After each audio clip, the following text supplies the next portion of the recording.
Assalamualaikum warahmatullahi wabarakatuh.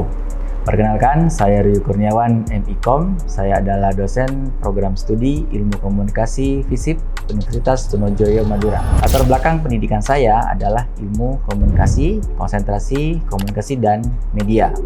Oleh karena itu, saya banyak mengampu mata kuliah yang sesuai dengan konsentrasi saya. Contohnya adalah jurnalistik, komunikasi massa, komunikasi digital, jaringan komunikasi, dan metode penelitian komunikasi. Nah, kali ini saya akan menjelaskan mata kuliah dari beberapa mata kuliah yang sudah saya ampu. Salah satunya adalah komunikasi massa. Mata kuliah ini berbobot 3 SKS dan diampu oleh mahasiswa pada semester 5. Adapun deskripsi dari mata kuliah ini adalah mahasiswa diharapkan untuk paham ya konsep-konsep dasar dari komunikasi massa. Selain itu ada perkembangan, ada peran, ada model, kemudian ada karakteristik sampai dari halayak sampai efek yang muncul di masyarakat secara keseluruhan. Lalu yang tidak lupa ada etika ya, mahasiswa memahami etika komunikasi massa, dan yang terakhir adalah perkembangan komunikasi massa menjadi konvergensi media. Karena ini yang paling sesuai dengan kondisi perkembangan teknologi saat ini. Berikutnya ada kemampuan yang diharapkan dari mata kuliah ini. Yang pertama adalah menjelaskan konsep dasar komunikasi massa. Yang kedua, menjelaskan perkembangan komas dan masyarakat modern secara keseluruhan. Lalu memahami karakteristik media massa dan media baru. Dan berikutnya, menganalisis jenis-jenis media massa dan karakteristik halayak massa. Lalu menganalisis efek dari komas itu sendiri, dari individu sampai masyarakat secara luas. Lalu berikutnya adalah memahami teknik, fungsi, dan unsur-unsur dari komunikasi massa. Lalu menganalisis beberapa model dari komunikasi massa yang itu diterapkan di dalam kehidupan kita sehari-hari. Dan juga melihat bagaimana etika komunikasi massa itu bisa berlaku di dalam semua platform media. Lalu yang terakhir adalah fenomena atau masalah komunikasi massa di era digital, dan ini akan berkaitan dengan rencana penelitian mahasiswa. Lalu berikutnya ada materi pembelajaran ya dari pengantar komunikasi massa, lalu ciri, fungsi, elemen-elemen, model, efek, serta perkembangan digital mass communication dan konvergensi media. Berikutnya untuk proses pembelajaran kita menggunakan student centered learning atau biasa dikenal SCL.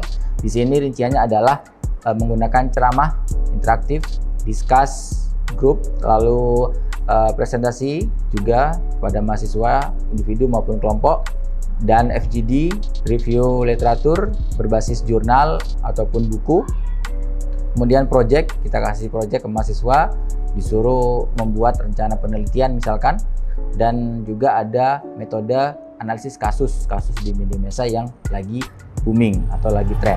Berikutnya adalah interaksi pembelajaran ya. Di sini tidak hanya di dalam kelas, kita juga menggunakan ruang-ruang lab ya untuk melihat dan menganalisis bagaimana isu-isu berkembang di media massa. Berikutnya ada referensi utama, kita pakai 2 buku referensi utama. Yang pertama pengantar komunikasi massa, dan yang kedua komunikasi massa digital. Dan kita tidak membatasi mahasiswa untuk mencari bahan ajar yang lain. Contohnya seperti jurnal ya, kemudian juga bisa melihat podcast ataupun video-video interaktif yang lain. Itu juga bisa menjadi sumber bacaan dari mahasiswa. Terakhir, di sini ada sistem penilaian ya. Yang pertama, bobot 30% itu ada di UTS. Di sini kita kasih mereka kasus, kemudian disuruh analisis by project. Lalu yang kedua adalah 40% itu dari bobot UAS. Kita kasih tugas mereka untuk menganalisis secara kritis media massa dan media sosial. Lalu kita kasih tugas juga untuk membuat rencana penelitian ya, yang itu diangkat dari masalah-masalah di media massa. Lalu 30% sisanya adalah bentuk penilaian kita kepada mahasiswa dari keaktifan di kelas, kemudian tugas, diskusi, dan lain sebagainya. Itu yang bisa saya sampaikan di prolog ini. Selanjutnya kita akan melihat bagaimana proses pembelajaran di kelas terkait mata kuliah komunikasi massa. Terima kasih, selamat sore, Assalamualaikum warahmatullahi wabarakatuh. Baik, bismillahirrahmanirrahim. Assalamualaikum warahmatullahi wabarakatuh. Waalaikumsalam warahmatullahi wabarakatuh. Selamat siang teman-teman mahasiswa komunikasi di semester 5 ya. Hari ini kita akan melanjuti perkuliahan yang minggu kemarin ya. Minggu kemarin kita sudah membahas terkait apa itu etika dari komunikasi massa, kemudian apa itu regulasinya seperti apa, kemudian implementasinya seperti apa ya. Itu kita sudah bahas di minggu lalu ya. Minggu ini kita akan bahas, nah ini jadi minggu sekarang kita fokus ke komunikasi massa digital ya.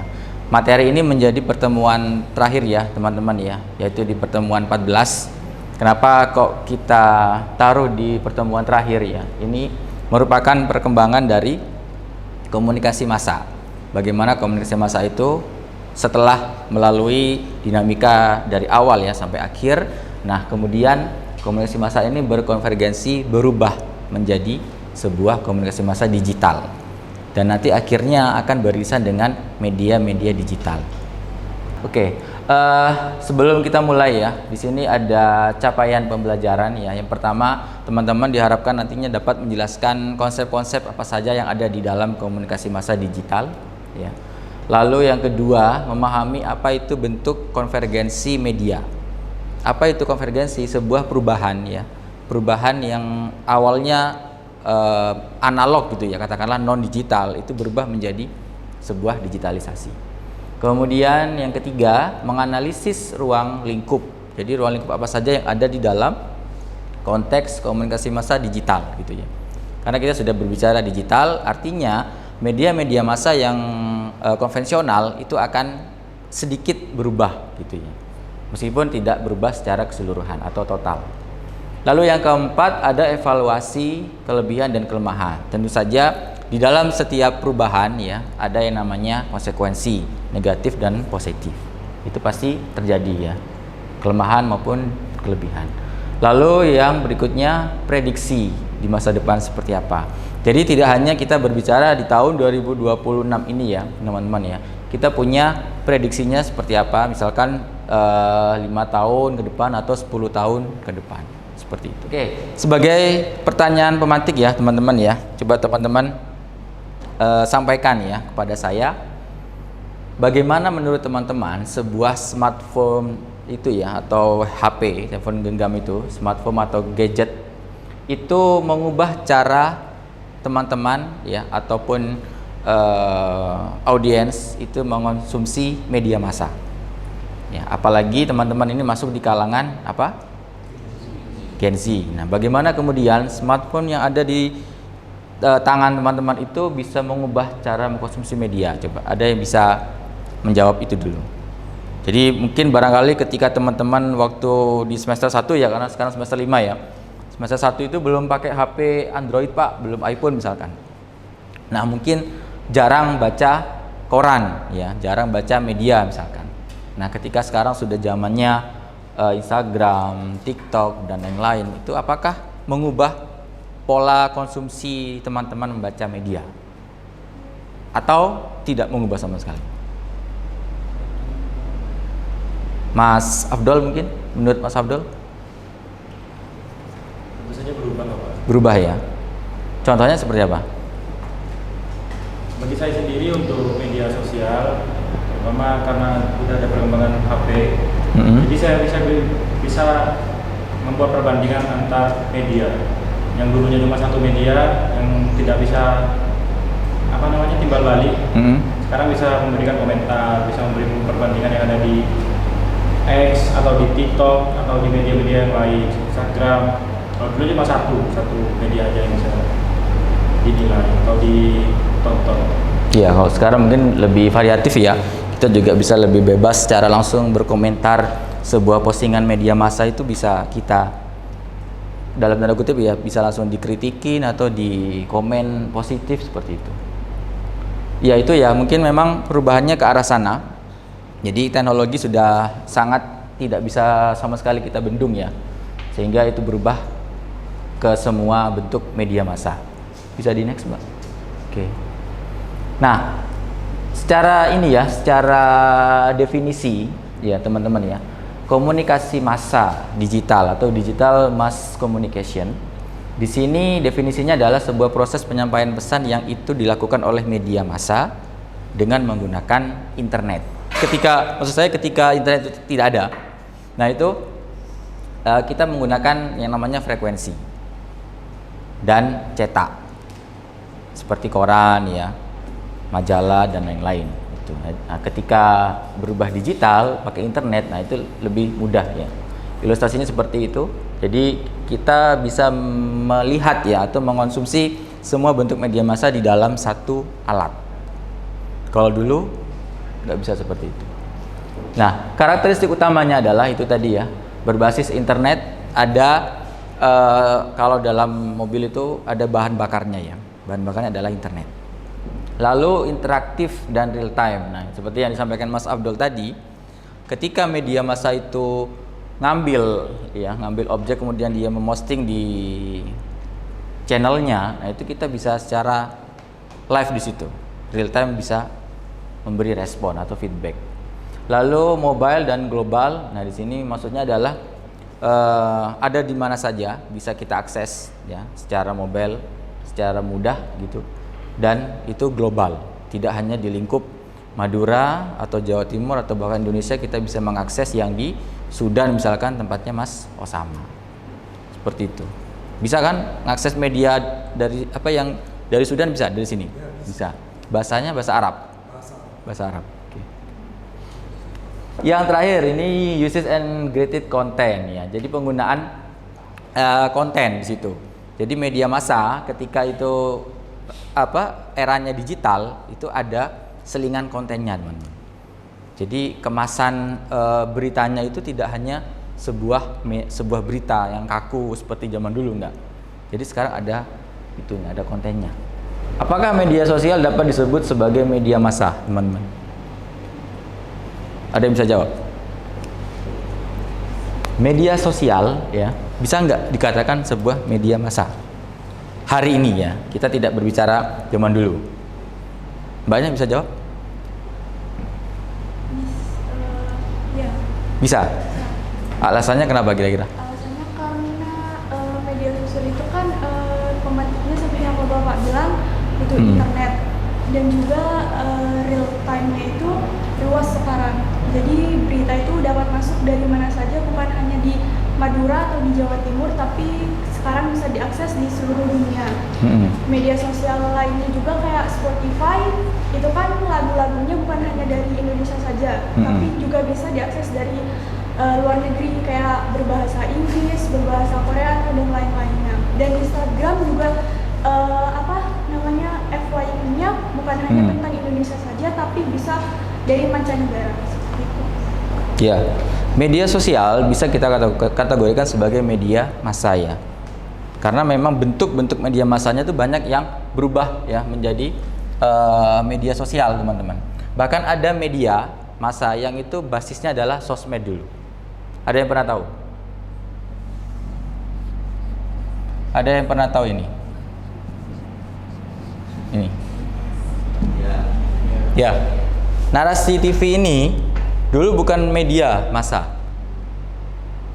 Siapa yang presenternya siapa? Yang cakep itu orang Sudan itu ya, bukan? Bukan orang Sudan, Najwa Shihab itu. Osama tahu? Najwa Shihab tahu? Oh, tahu. Harus di-search ya nanti ya. Ya, narasi TV ini teman-teman ya, bukan kemudian seperti Metro punya TV, punya koran seperti Kompas ya, seperti Jawa Pos, enggak.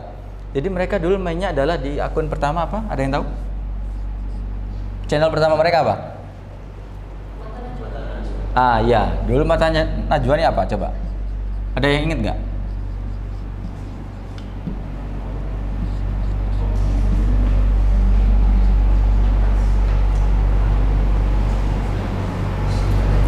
Mbak Zara inget? Kalau Metro TV kan medianya sudah media masanya. Dulu ada Mata Najwa. Ini apa dulu? Dulu ini adalah program ya teman-teman ya. Program di Metro.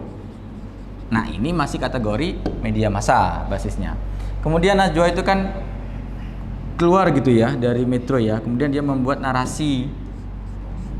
Nah, narasi TV ini dulu awalnya dari YouTube.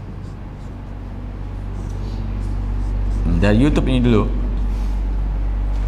Nah, ketika di YouTube gitu ya, dan sekarang mereka menjadi media, sebuah media. Karena sebetulnya kan tinggal dibuat legalitasnya gitu ya, dibuat perlengkapannya, ada gedungnya, ada segala macam, ada izin-izinnya. Nah, itu sudah menjadi media sekarang. Narasi TV itu. Ini sebagai bentuk contoh bagaimana kemudian sebuah media massa itu bisa berubah menjadi sebuah media sosial bisa berubah menjadi sebuah media massa. Bisa di next, Mbak. Oke. Nah, ini teman-teman, ini bentuk dari konvergensi media di Indonesia. Ya. Di situ ada keterangannya ya, Kompas, Detik ya. Jadi sekarang hampir seluruh media koran ya, yang dulu kita kenal itu hanya sebuah koran, itu hampir punya sosmednya. Bahkan mereka punya webnya, menjadi kompas.com, menjadi detik.com gitu ya. Bahkan punya aplikasinya yang berbasis Android dan lain-lain ya. Yang pertama di situ ya, television become streaming.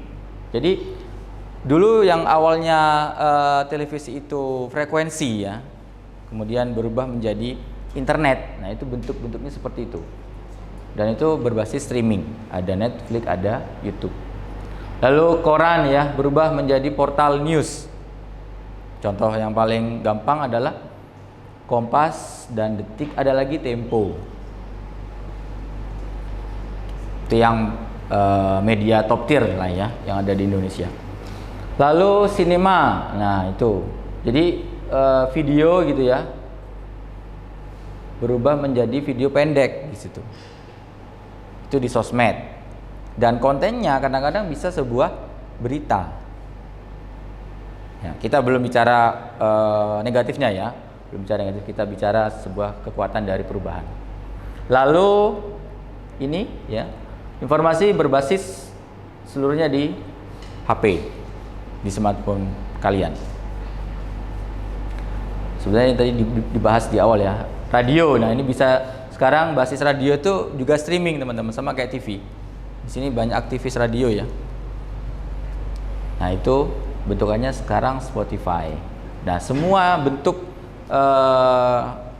perubahan itu bisa diakses hanya dengan di HP. Dan modalnya nggak banyak HP itu ya sebetulnya ya. 2 juta udah dapet ya. Tapi Mas Bambang milih yang 20 juta gitu. Ya Mas.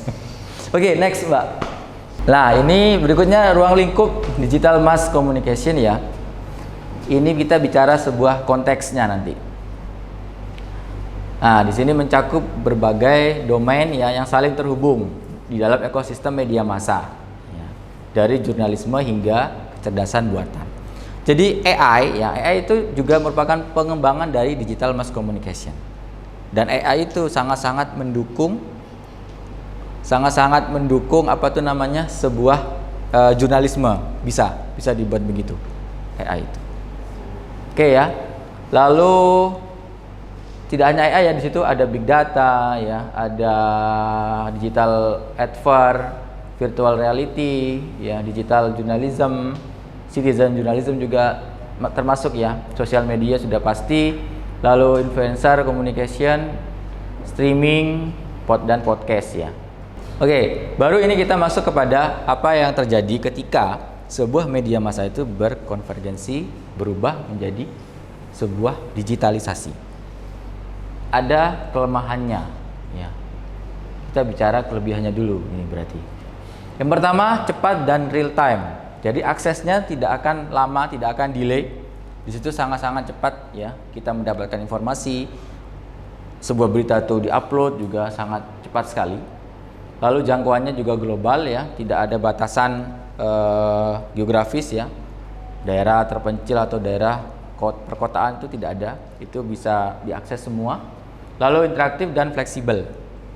Artinya interaktif adalah bisa kita respon, bisa kita kasih feedback di situ.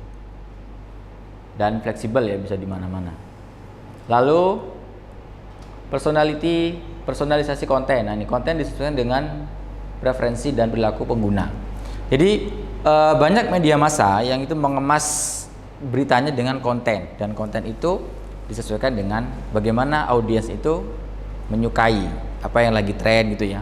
Itu kadang-kadang yang dimanfaatkan oleh media. Next Mbak, kita bicara di kelemahan. Nah, ada kelemahan dan tantangan teman-teman ya. Di balik kekuatan tadi ternyata ada kelemahan dan tantangannya. Yang pertama adalah hoax ya.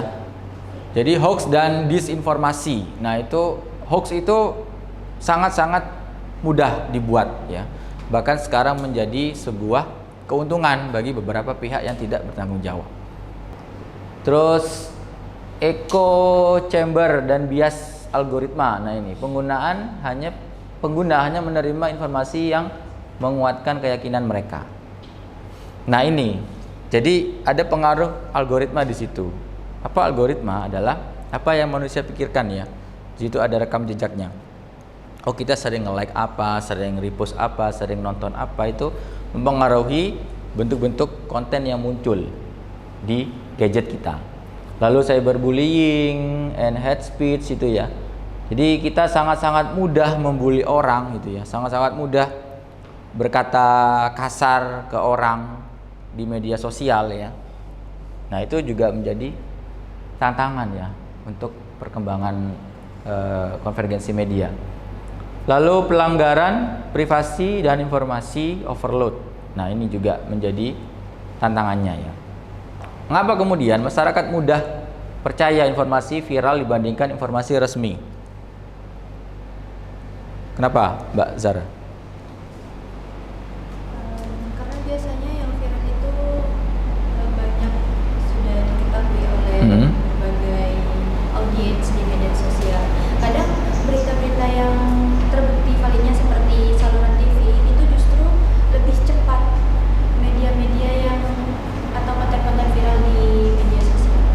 Ya, karena lebih rame gitu ya, sehingga itu menjadi PR sebetulnya terhadap sumber informasi yang resmi. Harusnya mereka juga cepat merespon itu. Nah, masa depan digital mass communication. Nah, ini ya teman-teman ya. Sekarang ada AI ya, 2026. Lalu dalam AI itu bisa dibuat sebuah konten ya. Apapun kita bisa buat pakai AI. Ini sebetulnya menarik ya. Tapi ada tidak yang tahu bagaimana sesuatu itu tidak bisa dibuat AI? Nggak tahu ya. Ada yang namanya resiliensi. Nah, itu nggak bisa dibuat AI ya. Itu dari dalam diri teman-teman. Oke, tahun 2030 ada yang namanya metaverse dan realitas. Di sini virtual reality ya. Mungkin akan berkembang, teman-teman kuliah tidak harus di rumah. Sekarang pun bisa sebetulnya kan, tapi Zoom, Google Meet dan lain-lain. Mungkin 2030 pakai VR, di rumah masing-masing ada VR gitu ya. Seakan-akan masuk ke dalam kelas gitu. Oke, mungkin berikutnya 2040.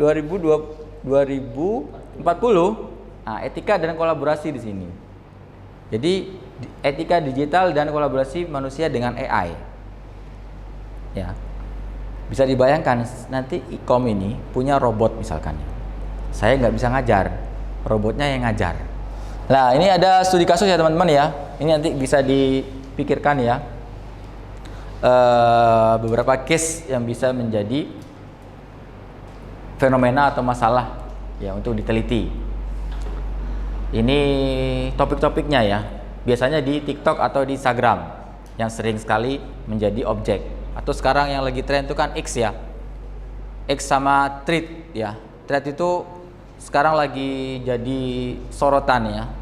Teman-teman akademisi yang fokus ke media ataupun komunikasi digital, karena di situ dianggap lebih viralnya lebih mudah ya. Kemudian kadang-kadang organik gitu loh.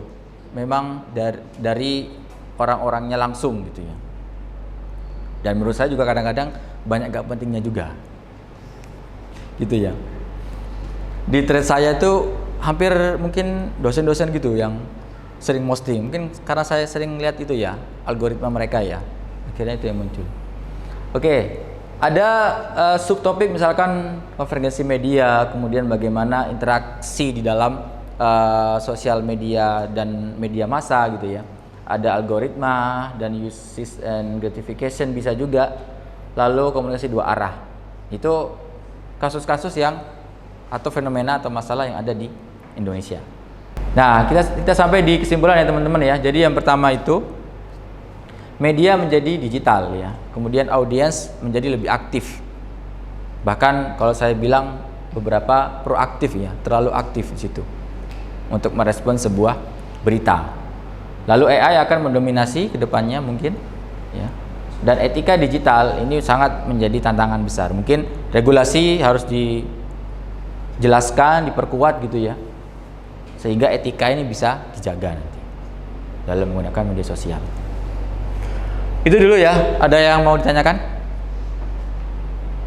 Mungkin dari Mas Bambang.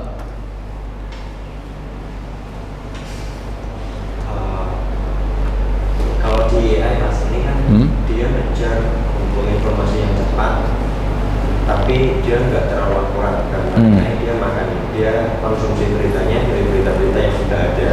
Kemudian bagaimana untuk kita kedepannya yang mengingat untuk sebagaimana seorang jurnalistik kan pastinya kita butuh kode etik, kita butuh verifikasi data, kita butuh data-data yang valid.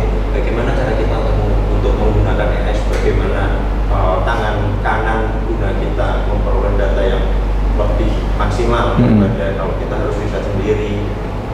Iya. Oke, memang AI itu alat bantu yang sangat efektif ya. Saya pun sebagai dosen itu pakai AI, teman-teman. Memang itu sangat membantu. Tinggal nanti bagaimana kita menggunakan itu. Nah, kalau saran saya sebagai seorang jurnalis ya, jangan semuanya digunakan full AI gitu. Ada cara-cara yang itu masih konvensional ya. Itu untuk mencari misalkan validitas data ke lapangan atau ke narasumber langsung ya, atau ke teman-teman sesama wartawan. Itu kan tidak pakai AI kalau gitu. Itu harus tetap sebagai filter ya. Misalkan 70% lah penggunaan AI boleh, 30%-nya tetap masih konvensional dalam memproduksi sebuah berita gitu. Itu ya Mas Bang ya. Itu ada lagi? Kalau nggak ada, catat ya, ada tugas untuk minggu depan ya teman-teman. Yang pertama sebagai komunikator ya, komunikator masa depan ya, bagaimana Anda memastikan teknologi digunakan secara etis ya. Itu apa kira-kira menurut teman-teman? Lalu yang kedua, petakan fenomena dan masalah-masalah yang ada di dalam digital mass communication di situ. Itu yang kira-kira bisa dibuat sebuah penelitian ya. Nanti teman-teman dibikin di rumah, kemudian besok minggu depan kita diskusi lagi sebelum UAS ya. Seperti itu. Oke, sudah dipahami ya? Mas Osama ada yang bertanyakan? Cukup ya? Oke. Itu dulu ya teman-teman untuk hari ini. Terima kasih atas partisipasinya. Ya, kita semoga apa yang kita pelajari bisa menjadi ilmu yang bermanfaat untuk masa depan ya. Saya akhiri, selamat siang. Assalamualaikum warahmatullahi wabarakatuh.